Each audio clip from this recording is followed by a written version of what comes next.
বিসমিল্লাহির রহমানির রহিম। আলহামদুলিল্লাহি রাব্বিল আলামিন ওয়াসসালাতু ওয়াসসালামু আলা সাইয়্যিদিনা মুহাম্মদ ওয়া আলা আলিহি ওয়া আসহাবিহি আজমাইন। আজকে আমরা তিনটা বিষয় নিয়ে আলোচনা করব ইনশাআল্লাহ। এক নম্বর বিষয় হলো তাকদীর, দুই নম্বর বিষয় হলো কবিরা গুনাহকারীর হুকুম, তিন নম্বর বিষয় হলো বান্দার কল্যাণ চাওয়া এটা কি আল্লাহ তাআলার উপর ওয়াজিব কিনা। মুসান্নিফ রহমতুল্লাহি আলাইহি 22 নম্বর কবিতার মধ্যে উল্লেখ করেন, ফালা কাদারুন ওয়ালা ফিদ্দীনি জাবরুন বাল কাসবুন শারাহতু বিহিল মাকালা। অর্থাৎ দ্বীনি বিষয়ের মধ্যে এমন না যে সকল বিষয়গুলো একবারে নির্ধারিত, আবার এমনও না যে বান্দার উপর এগুলো চাপিয়ে দেওয়া হচ্ছে, বরং সকল বিষয় হলো বান্দার কাসব বা উপার্জন, যা আমি বিস্তারিত উল্লেখ করেছি। এই হচ্ছে আর কি মুসানিফ রহমতুল্লাহি আলাইহির কথা। বাকি এখানের মধ্যে আমাদেরকে কয়েকটা জিনিস একটু বুঝতে হবে। প্রথম নম্বর বিষয় হলো যে আমাদের যে কর্ম, এই কর্মগুলোর স্রষ্টাকে, এটা আমরা গত সবকে আলোচনা করেছি। তো আমাদের এই কর্মগুলোর নির্ধারণ কি, এই নির্ধারণ নিয়ে মূলত আসলে তিন মাযহাব। এক নম্বর মাযহাব হলো জাবরিয়াদের মাযহাব, দুই হলো মুতাজিলাদের মাযহাব, তিন হলো আহলে সুন্নাত ওয়াল জামাতের মাযহাব। জাবরিয়াদের মাযহাব হলো যে বান্দার যত কর্ম আছে এই সব কিছু আল্লাহর ইচ্ছায় হয়, বান্দার কোনো ধরনের ইখতিয়ার শক্তি থাকে না এবং ইচ্ছা শক্তি থাকে না। বান্দার হাঁটা চলা, উঠা বসা, সালাত আদায় করা, যত ধরনের কর্ম বান্দা করে থাকে এই সব কিছু পূর্ব নির্ধারিত এবং আল্লাহ তাআলা যেভাবে নির্ধারণ করেছেন সেভাবেই এটা চলছে। এটা হচ্ছে জাবরিয়াদের বক্তব্য। তো এই কথাটা আসলে আমাদের আহলুস সুন্নাত ওয়াল জামাতের কথা না। তো এই কথাটার জবাব আমরা যেটা দিই সেটা হলো যে সকল কিছু যদি পূর্ব থেকে নির্ধারিত থাকে তাহলে বান্দাকে তাকলিফ করার কোনো অর্থ নেই। যেমন ধরেন কোনো একজন ব্যক্তির জন্য আল্লাহ তাআলা পূর্বে থেকে নির্ধারণ করে রেখেছে যে সে সালাত আদায় করবে, এখন তাকে বলছে তুমি সালাত আদায় করো, এই কথার কোনো অর্থ নেই। কোনো একজন ব্যক্তির জন্য আল্লাহ তাআলা নির্ধারণ করে রেখেছে যে সে চুরি করবে, এরপর তাকে চুরি করতে নিষেধ করা, এই কথার আসলে কোনো অর্থ নেই। তো সুতরাং এটা থেকে আমরা যদি যেটা বুঝতে পারি সেটা হলো যে পূর্ব থেকে যদি সব কিছু নির্ধারণ থাকে তাহলে তাকলিফের আর কোনো অর্থ থাকে না, তাকলিফটা অনর্থক সাব্যস্ত হয়। যে আল্লাহ তাআলা বলছেন তোমরা সালাত আদায় করো, যাকাত আদায় করো, এগুলো তো নির্ধারণই আছে যে কে আদায় করবে কে আদায় করবে না, এরপর আবার এটা আদেশ করাটা অনর্থক। কিন্তু আমরা যদি দেখি বাস্তবিকভাবে আল্লাহ তাআলা আদেশ করেছেন ঠিক, কিন্তু যে কোনো একজন বান্দা কোনো একটা কাজ করা বা না করা উভয়টার একটা ইচ্ছা শক্তি বান্দার থাকে। এরপর দেখা যায় বান্দা দুইটা থেকে যে কোনো একটা নির্বাচন করে। সালাতের সময় হয়েছে, সালাত পড়া না পড়া উভয়টার সম্ভাবনা থাকে। অনেকে আলহামদুলিল্লাহ সালাত পড়ে, আবার কেউ কেউ দেখা যায় সালাত পড়ে না। এই যে একটা ইচ্ছা শক্তি, এটা থেকে আসলে বোঝা যায় যে সব কিছু পূর্ব থেকে নির্ধারিত না। আর পূর্ব থেকে যদি সব কিছু নির্ধারিত হয় তাহলে আসলে এখানের মধ্যে বান্দাকে তাকলিফ করার আর কোনো অর্থ নাই, এটা অনর্থক সাব্যস্ত হয়। দুই নাম্বার হলো মুতাজিলাদের মাযহাব। মুতাজিলাদের কথা হলো যে বান্দা যে আছে এই বান্দাই হলো মূলত তার কর্মের স্রষ্টা, এবং বান্দার যেই কাজ এই কাজের স্রষ্টা হচ্ছে একমাত্র বান্দা। এই জন্যই দেখা যায় মুতাজিলা যারা, তারা আসলে মন্দ জিনিসটাকে আল্লাহ তাআলার দিকে নিসবত করে না। কেন তারা নিসবত করে না? তারা এই জন্য নিসবত করে না যে আল্লাহ তাআলার জন্য মন্দ জিনিস করা এটা অসম্ভব। এই জন্যই মূলত মুতাজিলারা মন্দ জিনিসকে আল্লাহ তাআলার দিকে সম্পৃক্ত করে না। তো এই কথার জবাবে আমরা মুখতাসারভাবে এই কথাটাই বলি যে এরকম যদি হয় যে বান্দার কর্মের স্রষ্টা হচ্ছে বান্দা, তাহলে কিন্তু আসলে একাধিক স্রষ্টা সাব্যস্ত হয়। বিশ্বজগতের মাঝে স্রষ্টা যে একজন, বিষয়টা কিন্তু এমন না। কারণ দেখা যায় একাধিক ব্যক্তির ইচ্ছাধিকার দুনিয়ার মধ্যে চলে। আল্লাহর ইচ্ছাও চলে, অনুরূপভাবে আপনার বান্দার ইচ্ছাও চলে। বান্দা নিজে ইচ্ছায় অপরাধ করে, আল্লাহর ইচ্ছা অপরাধ করে না। তো এখান থেকে বোঝা যায় যে আসলে বান্দা নিজেরও এই বিশ্বজগতের পরিচালনার মাঝে বান্দার একটা ক্ষমতা আছে, এই জিনিসটা বোঝা যায়। তো এটা তো সুস্পষ্ট একটা কুফরি বক্তব্য। তৃতীয় যে বিষয়টা সেটা হলো আহলুস সুন্নাত ওয়াল জামাতের বক্তব্য। তো আহলে সুন্নাত ওয়াল জামাত মূলত বিশ্বজগৎকে দুইটা ভাগে ভাগ করে। একটা ভাগ হচ্ছে এরকম যে ভাগের মাঝে বান্দার কোনো ইচ্ছা শক্তি নেই। যেমন ধরেন বৃষ্টি আসবে, সুস্থতা অসুস্থতা, ধনী গরিব, মেধা শক্তি, দুর্বল হওয়া, সাদা হওয়া, কালো হওয়া, মেয়ে হওয়া, ছেলে হওয়া, এই যে জিনিসগুলো, এগুলোর মাঝে বান্দার কোনো ধরনের ইচ্ছা শক্তি নেই। দ্বিতীয় একটা বিষয় হলো তাকলিফি বিষয়।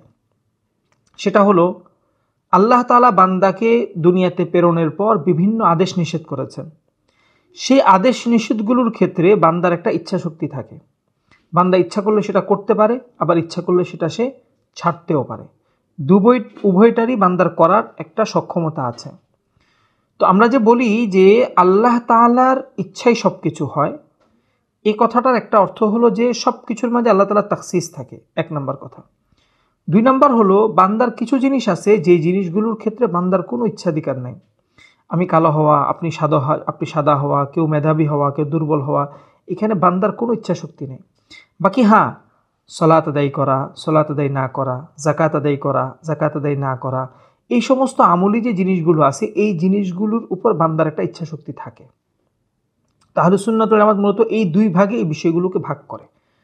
এরপর একটা বিষয় হলো যে আসলে পরকালীন যে বিষয়গুলা, এই পরকালীন বিষয়গুলো যে আমাদের সুয়ালাত হবে, এই সুয়ালাতগুলো কিন্তু প্রথম প্রকারকে কেন্দ্র করে হবে না।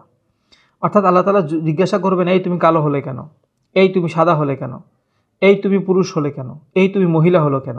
কারণ হলো এই জায়গাগুলো বান্দার ইচ্ছা শক্তির মধ্যে নাই, সুতরাং এগুলো সম্পর্কে কোনো সুয়ালও হবে না।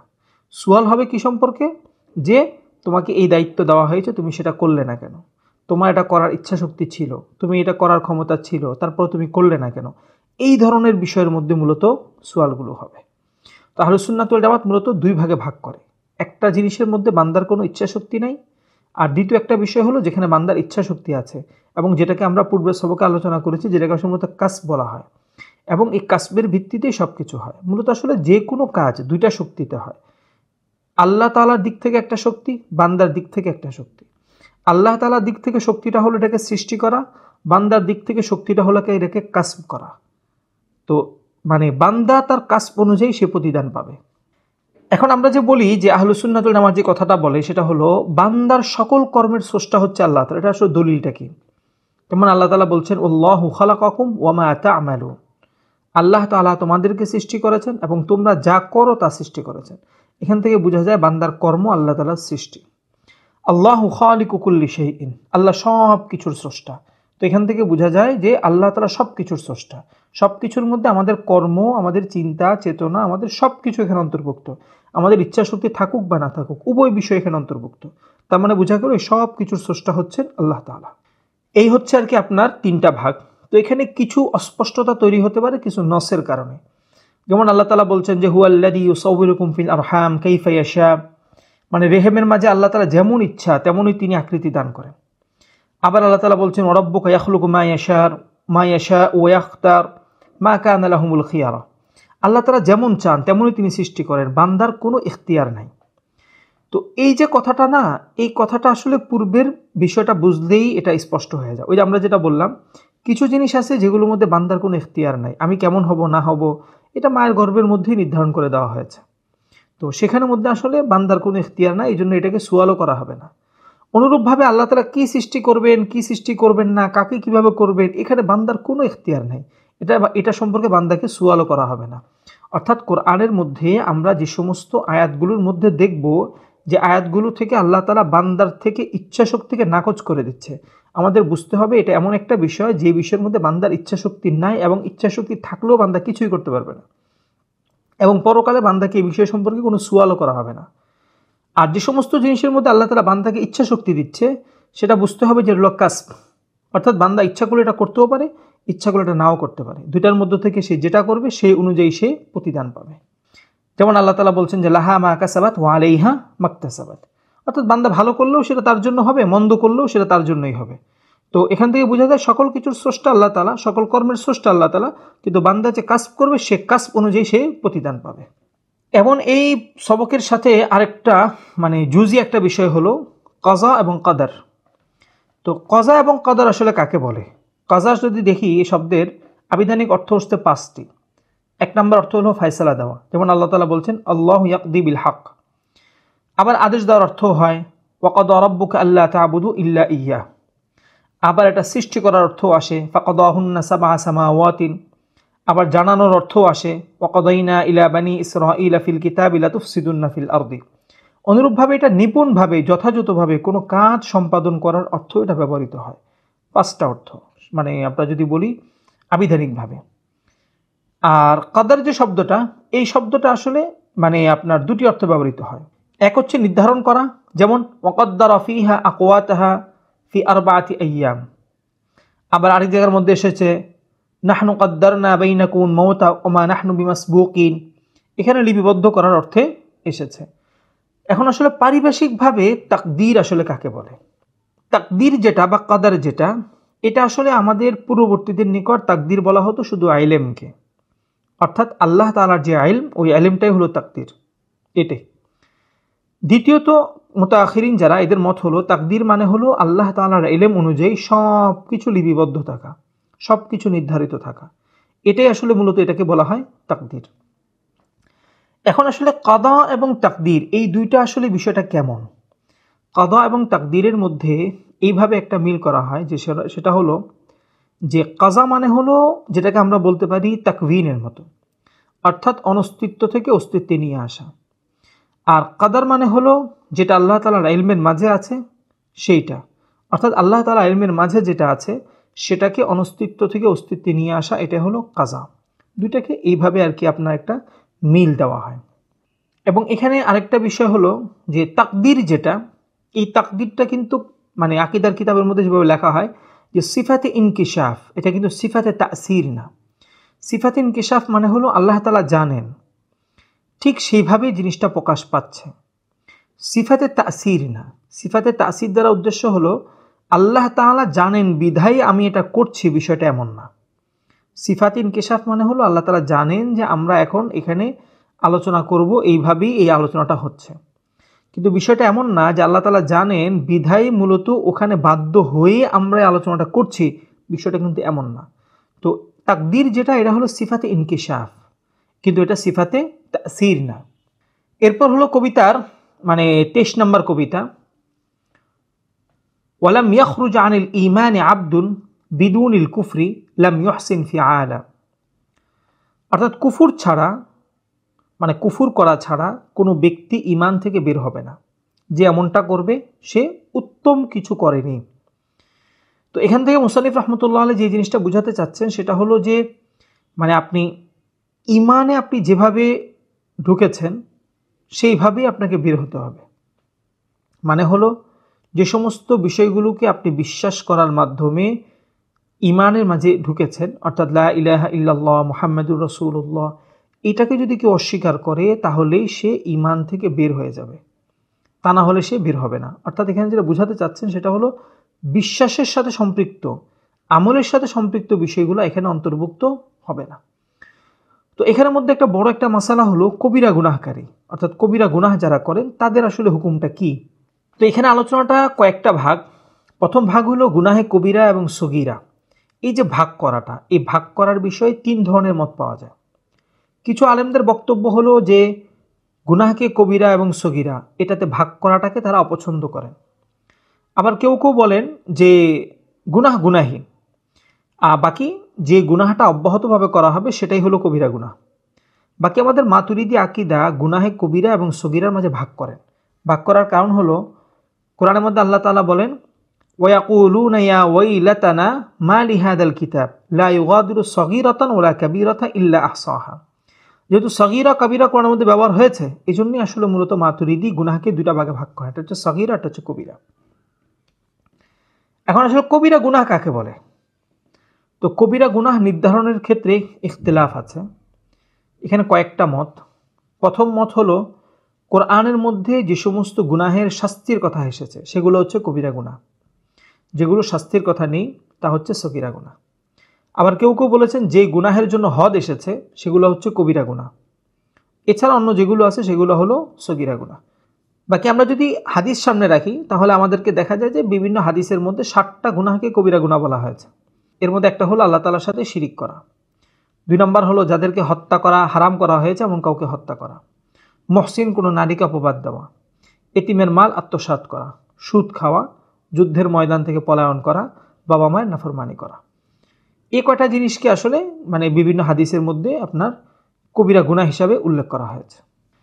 এখন হলো কবিরা গুনাহকারীকে নিয়ে খারিজি, মুতাজিলা এবং আহলে সুন্নাত ওয়াল জামাত যারা আছেন ইনাদের মধ্যকার কিছু ইখতিলাফ আছে। আবার জাহমিয়াদের সাথেও এখানে আমাদের একটা মানে মুরজিয়াদের সাথেও আমাদের এখানে একটা ইখতিলাফ আছে, যেটা আমরা সামনে মুখতাসারভাবে বলবো ইনশাআল্লাহ। তো এখানে বিষয়টা হলো কবিরা গুনাহকারীকে কেন্দ্র করে মুতাজিলা, আহলে সুন্নাত ওয়াল জামাত এবং মুরজিয়াদের মাঝে পার্থক্যটা আসলে কি। আমরা যদি দেখি কবিরা গুনাহকারীর 2টা অবস্থা, একটা হলো দুনিয়াবী অবস্থা, আরটা হচ্ছে আখিরাতের অবস্থা। দুনিয়াবী অবস্থার মধ্যে মুতাজিলারা যেটা বলে সেটা হলো কবিরা গুনাহকারীকে মুতাজিলারা মুমিনও বলে না, কাফেরও বলে না, মুনাফিকও বলে না, তারা বলে ফাসিক।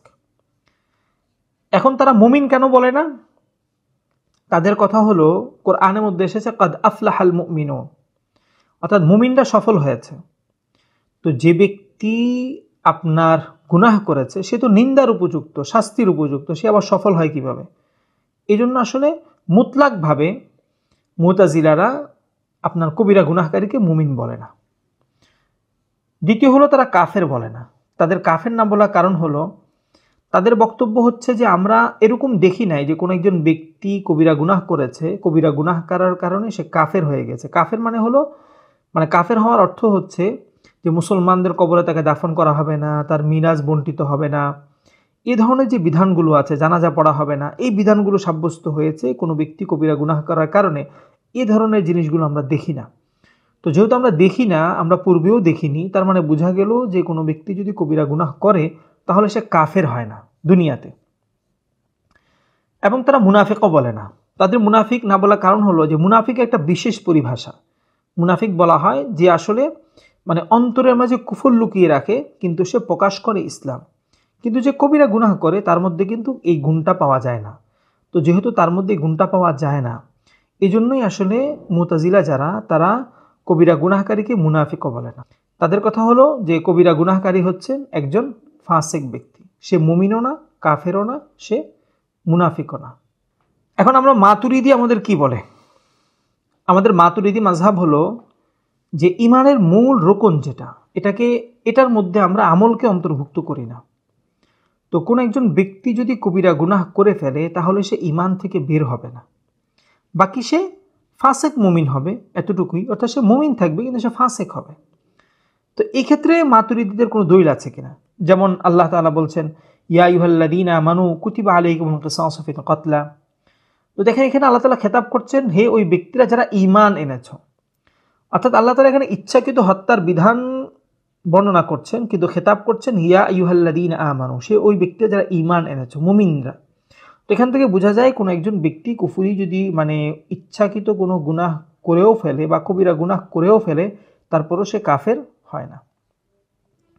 দ্বিতীয়ত আমরা বলি যে আসলে আমরা যদি আমাদের সিরাতের কিতাব দেখি, সিরাত বলতে আমরা পূর্ববর্তী মানে তারিখ যদি আমরা দেখি, তাহলেও আমরা দেখি না যে কোনো একজন ব্যক্তি কবিরা গুনাহ করেছে এই জন্য তার জানাজা ছেড়ে দেওয়া হয়েছে, তার মিরাজ বন্টিত হয়নি, তার লাশ মুসলমানদের মাকবারায় দাফন করা হয়নি। এই ধরনের কোনো ঘটনা আসলে আমরা দেখি না। তো যেহেতু আমরা দেখি না, তার মানে বোঝা গেল যে কোনো একজন ব্যক্তি কবিরা গুনাহ করার কারণে সে কাফের হবে না। এর পরবর্তী বিষয় আমরা বলি যে আসলে ঈমানের মূল হচ্ছে তাসদিকের সাথে, অর্থাৎ বিশ্বাসের সাথে। তো বিশ্বাসের বিপরীত হলো অস্বীকার করা। তো এখানে আমলের সাথে আসলে তেমন কোনো সম্পর্ক নাই। অর্থাৎ কোনো একজন ব্যক্তি বিশ্বাসের মাধ্যমে সে ইসলামের মধ্যে দাখিল হবে, মানে বিশ্বাসের ব্যতিক্রম ঘটলেই সে ইসলাম থেকে বের হয়ে যাবে, বাস এতটুকুই। তো এখানে আমলের আসলে অন্তর্ভুক্তিটা নেই। বাকি হ্যাঁ, কোনো একজন ব্যক্তি যদি কোনো আমলকে অস্বীকার করে তাহলে সেটা ভিন্ন কথা, যেটা আমাদের সামনে ঈমান এর মাসালার মধ্যে আসবে ইনশাআল্লাহ। তো এখানে মুতাজিলারা কিছু দলিল দেয়। এদের মধ্যে একটা দলিল হলো আফামান কানা মুমিনান কামান কানা ফাসিকা, অর্থাৎ মুমিন কি ফাসিকের মতো হবে?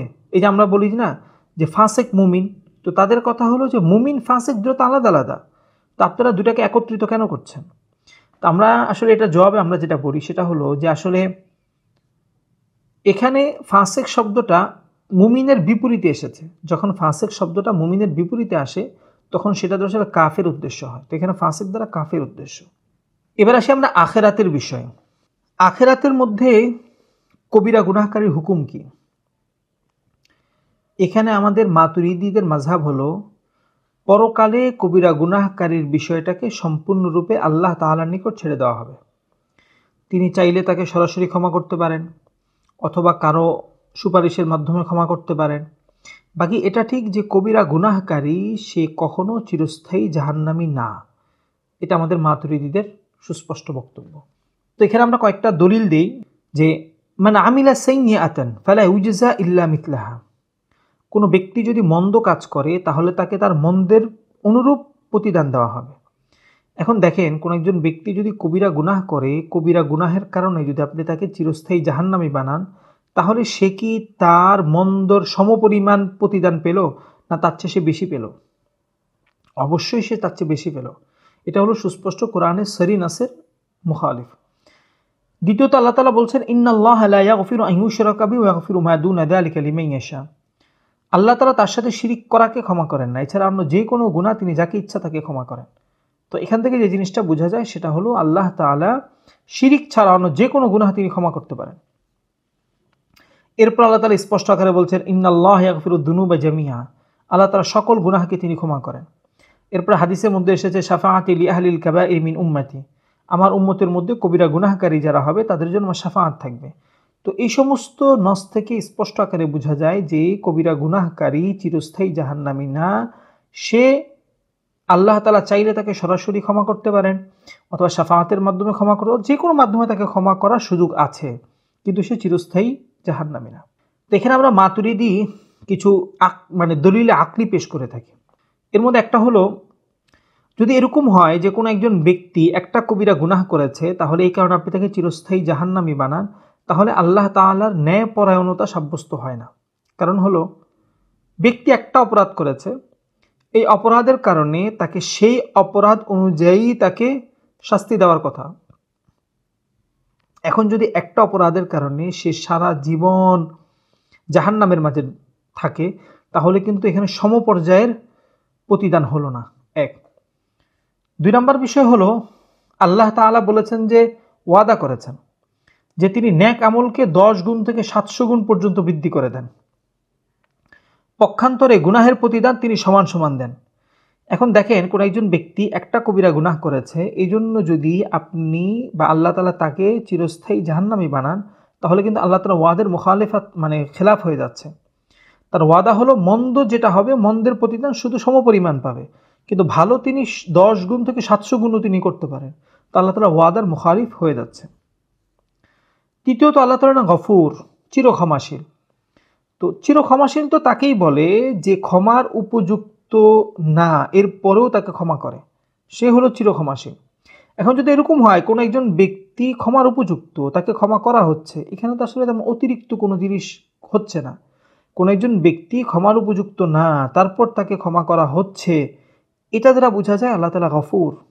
আরেকটা বিষয় হলো যে কোনো একজন ব্যক্তিকে যদি ক্ষমা না করা হয়, অর্থাৎ কবিরা গুনাহকারীকে যদি ক্ষমা না করা হয়, তাহলে এটা আল্লাহ তাআলার রহমতকে সংকুচিত করে ফেলা হয়। কারণ আল্লাহ তাআলা স্পষ্ট আকারে বলেছেন তিনি শিরিক ছাড়া অন্য যে কোনো গুনাহকে তিনি ক্ষমা করবেন। তো যেখানে আল্লাহ তাআলা শিরিক ছাড়া অন্য যে কোনো গুনাহকে তিনি ক্ষমা করতে পারেন বা করবেন বলে স্পষ্ট আকারে ঘোষণা দিয়েছেন, সেখানে কবিরা গুনাহ করাকারীকে ক্ষমা না করার কথাটা বলা, এটা আসলে আল্লাহ তাআলার রহমতকে সংকুচিত করে ফেলার মতো। মুতাজিলা যারা, তাদের বক্তব্য হলো যে দুনিয়াতে কবিরা গুনাহকারী মাঝামাঝি একটা স্থানে থাকবে, কিন্তু পরকালে সে মাঝামাঝি কোনো স্থানে থাকবে না। অর্থাৎ জান্নাতিও না জাহান্নামীও না, মাঝামাঝি থাকা, পরকালে কিন্তু সে এরকম হবে না। পরকালে সে চিরস্থায়ী জাহান্নামী। বাকি হ্যাঁ, তার আযাবটা কাফেরদের থেকে একটু হালকা হবে, এতটুকু। বাকি সে চিরস্থায়ী জাহান্নামী। তো এখানে তারা কিছু দলিল দেয়, যেমন আল্লাহ তাআলা বলেন ওমান ইয়াসিল্লাহা ওয়া রাসূলাহু ওয়া ইয়াতাআদ্দা হুদুদাহু ইউদখিলহু নারান খালিদান ফিহা। যে ব্যক্তি আল্লাহ ও তার রসুলের সাথে আল্লাহ রসুলের বিরোধিতা করবে, সীমা অতিক্রম করবে, তিনি তাদেরকে চিরস্থায়ীভাবে জাহান্নামে রাখবেন। তো এখান থেকে মুতাজিলারা বলে যে আসলে কবিরা গুনাহ করলে এটা চিরস্থায়ী জাহান্নামী হয়। তো আমরা এখানে বলি যে ভাই, আসি যেটা, এই আসি মানে হলো এখানে যেটা বুঝাতে চাচ্ছে ওয়াতা আদ্দা হুদুদাহু, অর্থাৎ সে এই পরিমাণ সীমা লঙ্ঘন করেছে যে তার সীমাই ছাড়িয়ে গিয়েছে। এটা দ্বারা আসলে এখানে কুফুর উদ্দেশ্য। অর্থাৎ যখন কোনো একজন ব্যক্তি কুফুর পর্যন্ত পৌঁছে যাবে, সে চিরস্থায়ী জাহান্নামে থাকবে, এতে কারো কোনো ইখতিলাফ নেই। দ্বিতীয়ত মুতাজিলা একটা দলিল দেয় যে ওমাই ইয়াকতুল মুমিনা মুতাআম্মিদান ফাজাযাউ জাহান্নামু খালিদান ফিহা। কোনো ব্যক্তি যদি কাউকে ইচ্ছাকৃতভাবে হত্যা করে, তাহলে তার প্রতিদান হলো সে চিরস্থায়ীভাবে জাহান্নামে থাকবে। তো এখানে আমরা একটা ব্যাখ্যা করি যে আসলে এটা দ্বারা উদ্দেশ্য হলো, অর্থাৎ সে হত্যাকে হালাল মনে করে কাউকে হত্যা করা। কারণ আল্লাহ তাআলা বলছেন ইয়া আইয়ুহাল্লাযীনা আমানু কুতিবা আলাইকুমুল কিসাসু ফিল কাতলা, খেতাব করেছেন মুমিন বলে, এরপর কিসাসের বিধান বর্ণনা করছেন। তার মানে বোঝা গেল যে হত্যা করার কারণে সে ব্যক্তি কাফের হয়ে যায় না। বাকি হ্যাঁ, কেউ যদি হত্যা করাকে হালাল মনে করে যদি কেউ কাজটা করে, তাহলে সে চিরস্থায়ী জাহান্নামী। আর উপরের যে আয়াত, অর্থাৎ ওমাই ইয়াকতুল মুমিনা মুতাআম্মিদান ফাজাযাউ জাহান্নামু খালিদান ফিহা, এখানে আসলে সে হালাল মনে করে কোনো কাজ করা, এটার দিকে ইঙ্গিত করা হয়েছে। এখানে একটা মাযহাব হলো মুরজিয়াতের মাযহাব। মুরজিয়াতের মাযহাব বিষয়ে এমনিতে আমার মুস্তাকিল একটা আলোচনা আছে যে ইমাম আবু হানিফা রাহমাতুল্লাহি আলাইহি মুরজিয়া ছিলেন কিনা।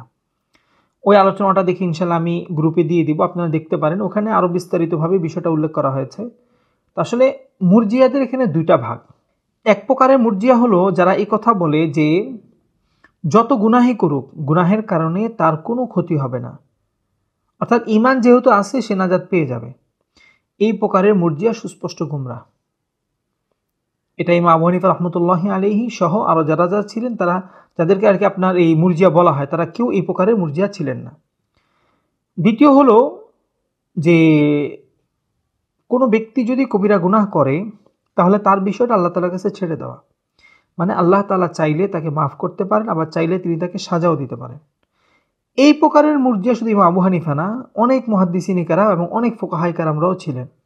তো ইমাম আবু হানিফা মুরজিয়া ছিলেন কিনা, সেখানের মধ্যে আমি বিষয়টা নিয়ে বিস্তারিত আলোচনা করেছি। আপনার সময় সুযোগ হলে এটা দেখতে পারেন ইনশাআল্লাহ। এরপর কবিতার 24 নম্বর কবিতা, যেটা ওয়ালিল্লাহিল আজিজ ইয়াহিক্কু মুলকুন বাঈদুন মিন তাকাল্লুফিহিল ফিআলা, অর্থাৎ সকল কিছু রাজত্ব মহাপরাক্রমশালী আল্লাহ তাআলার জন্য, তিনি কোনো কর্মে বাধ্য হওয়া থেকে চিরপবিত্র। এখানে আকীদাগত একটা মাসালা হলো আস-সালাহ ওয়াল আসলাহ, অর্থাৎ যদি আমরা সহজে বলি সেটাকে, বান্দার জন্য কল্যাণকর এমন কোনো জিনিস আল্লাহ তাআলার জন্য করা ওয়াজিব কিনা, এটা হলো মাসালা। এখানে আমাদের মাতুরিদীদের মাযহাব হলো বান্দার জন্য যেটা কল্যাণকর, এটা করা আল্লাহ তাআলার জন্য ওয়াজিব না, বরং জায়েজ। আল্লাহ তাআলা চাইলে করতে পারেন, করলে তার অনুগ্রহ, আর না চাইলে তিনি নাও করতে পারেন। যেমন ধরেন কোনো একজন ব্যক্তি ইচ্ছাকৃতভাবে কুফর গ্রহণ করে আছে, আল্লাহ তাআলা যদি তাকে কোনো একটা ভাবে ঈমান নিয়ে আসার জন্য এটা সুযোগ করে দেন, এটা হচ্ছে আল্লাহ তাআলার পক্ষ থেকে একটা অনুগ্রহ। কিন্তু সে যেহেতু নিজ ইচ্ছায় কুফর গ্রহণ করে আছে, তাকে সেখানে রাখা, এটা হচ্ছে ইনসাফ। দ্বিতীয় বিষয় হলো, যদি কোনো ব্যক্তি বলে যে বান্দার জন্য কল্যাণ চাওয়া এটা আল্লাহর উপর ওয়াজিব, তাহলে ওয়াজিব শব্দ দ্বারা আল্লাহ তাআলার মধ্যে ত্রুটি সাব্যস্ত হয়।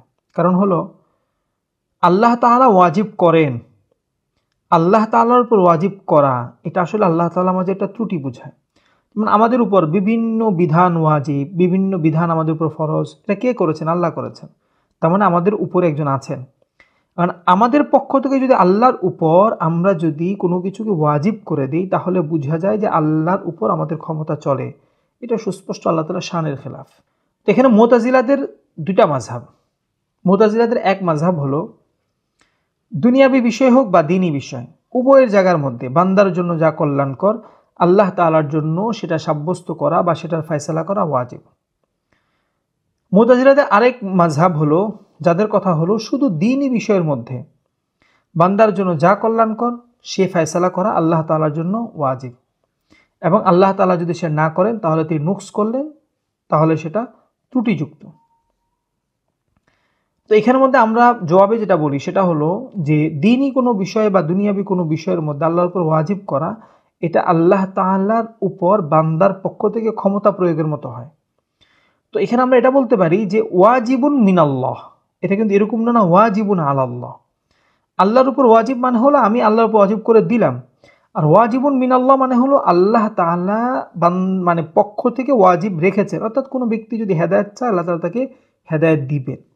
কোনো ব্যক্তি যদি নিজ ইচ্ছায় গোমরাহি গ্রহণ করতে চায়, আল্লাহ তাআলা চাইলে তাকে গোমরাহি থেকে ফিরিয়ে আনতেও পারেন, বাকি সেটা তার উপর ওয়াজিব না, এটা আমরা বলে থাকি আর কি। এবং আমরা আর কয়েকটা এখানে দলিলও দিয়ে থাকি। সেটা হলো, যেমন ধরেন বান্দার উপর যদি কোনো আল্লাহর উপর যদি বান্দার জন্য কল্যাণ চাওয়াটা ওয়াজিব হয়, তাহলে কিন্তু দুনিয়ার মধ্যে কোনো শিশুকে আপনার কাফের হওয়ার সুযোগ আল্লাহ তাআলা দিতেন না। কারণ আল্লাহ তাআলা জানেন যে এই ছেলেটা বড় হয়ে কাফের হয়ে যাবে। বান্দার জন্য কল্যাণকর হলো তাকে ছোটবেলায় দুনিয়া থেকে নিয়ে যাওয়া, আল্লাহ তাআলা কিন্তু নিচ্ছেন না। তার মানে বোঝা গেল বান্দার জন্য যা কল্যাণকর এটা আল্লাহর উপর ওয়াজিব না। দ্বিতীয় হলো, আল্লাহ তাআলা কোনো মুরতাদকে জীবিত রাখতেন না। কেন? কারণ সে বড় হলে মুরতাদ হয়ে যাবে, মুরতাদ হওয়ার কারণে সে চিরস্থায়ী জাহান্নামী হবে। তো আল্লাহ তাআলার উপর যদি বান্দার জন্য কল্যাণটা ওয়াজিব হয়, তাহলে তো আল্লাহ তাআলা কোনো মুরতাদকে জীবিত রাখতেন না। এমনকি আল্লাহ তাআলা ইবলিসকেও জীবিত রাখতেন না, কারণ ইবলিস জীবিত থাকার কারণে বান্দার ক্ষতি হচ্ছে। এখন বান্দার জন্য যা কল্যাণ করে এটা আল্লাহর উপর যদি ওয়াজিব হতো, তিনি ইবলিসকেও রাখতেন না। এরপর একটা বিষয় হলো যে আল্লাহ তাআলা যদি বান্দার জন্য যা কল্যাণকর এটা যদি আল্লাহ তাআলার জন্য ওয়াজিব হয়, তাহলে এমন অনেক কাফের আছে যে দুনিয়ার মধ্যে সে দারিদ্রতার মাঝে ছিল, পরকালেও কিন্তু সে চিরস্থায়ী জাহান্নামী। তো বান্দার জন্য কল্যাণকর যদি আবশ্যক হয়, তাহলে তো আল্লাহ তাআলা এটা চাওয়া উচিত যে ঠিক আছে, কাফেরদের যারা সকল কাফেরকে আমি দুনিয়ার মধ্যে অনেক সম্পদ দিলাম, দুনিয়াতে ভোগ করে যাও, পরকালে গিয়ে তোমার কি হবে, কিছু সাজা হবে। এটাও কিন্তু হচ্ছে না। দলিলে নাকলি যেটা, সেটা হলো ওয়াইদা আরাদা বিকওমিন সুআন ফালা মারাদ্দা লাহু। আল্লাহ তাআলা যদি কোনো কওমের ক্ষেত্রে মন্দের ইচ্ছা করে, সেটাকে কেউ ফেরাতে পারে না। এখান থেকে বোঝা যায় আল্লাহ তাআলা মন্দের ইচ্ছা করতে পারেন। ওমাই ইউদলিল ফালা হাদিয়া লাহু। আল্লাহ তাআলা যদি গুমরাহ করেন, তার কোনো হেদায়েতকারী নেই।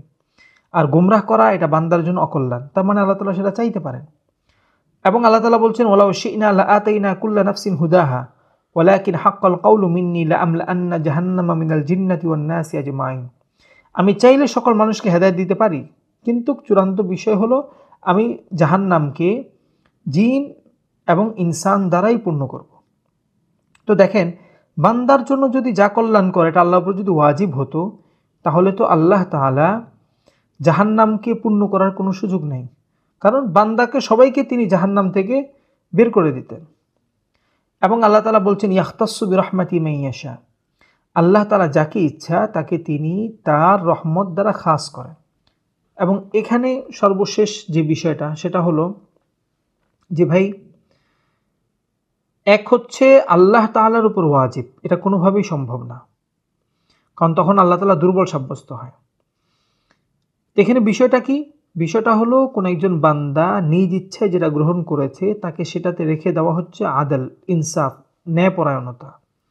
বাকি হ্যাঁ, আল্লাহ তাআলা লাতিফ, আল্লাহ তাআলা হাকিম, আল্লাহ তাআলা লুৎফ এবং হিকমতের দাবি হিসাবে হয়তো কখনো এরকম হতে পারে যে আল্লাহ তাআলা কোনো বান্দাকে হেদায়েত গ্রহণের কোনো একটা সুযোগ করে দিয়েছেন। বাকি এটা আল্লাহ তাআলার উপর ওয়াজিব না যে বান্দার জন্য এটা চাওয়া আল্লাহর উপর ওয়াজিব। হ্যাঁ, কারো ক্ষেত্রে যদি তিনি এটা করেন, তাহলে সেটা হবে লুৎফ, সেটা হবে অনুগ্রহ, বাস এতটুক, এর থেকে আর বেশি কিছু না। এই হলো আর কি আজকের গুরুত্বপূর্ণ 3টা বিষয়ের আলোচনা। আল্লাহ তাআলা আমাদেরকে এই বিষয়গুলো যেভাবে শুনলাম, সেভাবে আল্লাহ তাআলা আমাদেরকে এগুলো বোঝার এবং সেই অনুযায়ী আকীদা রাখার তৌফিক দান করুক। আমিন। ওয়া আখিরু দাওয়ানা আনিল হামদুলিল্লাহি রাব্বিল আলামিন। আসসালামু আলাইকুম ওয়া রাহমাতুল্লাহি ওয়া বারাকাতুহু।